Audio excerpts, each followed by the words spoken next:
নমস্কাৰ, এই মুহূৰ্তত আহি পৰিছে ৰাজ্যখনৰ কেইবাটাও গুৰুত্বপূৰ্ণ খবৰ। এই মুহূৰ্তত দিবলৈ লৈছোঁ এটা বিগ ব্ৰেকিং নিউজ। অৱশেষত পশ্চিমবংগ আৰক্ষীয়ে গ্ৰেপ্তাৰ কৰিছে মানস চলিহাক।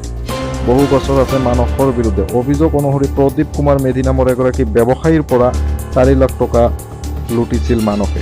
আলিপুৰদুৱাৰ আদালতত হাজিৰ কৰা হ'ব চলিহাক। পৰৱৰ্তী খবৰটি হৈছে অৰবিন্দ কেজৰিৱালৰ চৰকাৰী আৱাসৰ সন্মুখত প্ৰশ্নৰ সন্মুখীন দিল্লীৰ ক্ৰাইম ব্ৰাঞ্চ। কোন ধাৰাৰ অধীনত এগৰাকী মুখ্যমন্ত্ৰীক জেৰা কৰিব বিচাৰিছে, এই প্ৰশ্নৰ উত্তৰ দিব নোৱাৰিলে দিল্লীৰ ক্ৰাইম ব্ৰাঞ্চে। পৰৱৰ্তী খবৰটি হৈছে ভাৰত ৰত্ন প্ৰদান জ্যেষ্ঠ ৰাজনীতিবিদ লাল কৃষ্ণ আদৱানী।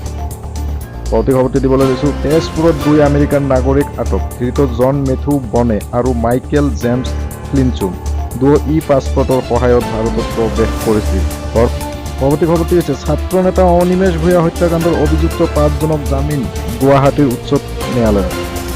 পৰৱৰ্তী খবৰটি হৈছে ভয়ংকৰ পথ দুৰ্ঘটনাত নিহত আৰক্ষী। ধেমাজিত ডাম্পাৰ আৰু এল্ট্ৰ'ৰ মুখামুখি সংঘৰ্ষ, নিহত যোৰহাট আৰক্ষীৰ SI কুলধৰ নেওগ। বন্ধুসকল, এনেধৰণৰ খবৰসমূহ চাবৰ কাৰণে মোৰ চেনেলটো ছাবস্ক্ৰাইব কৰি ৰাখিব।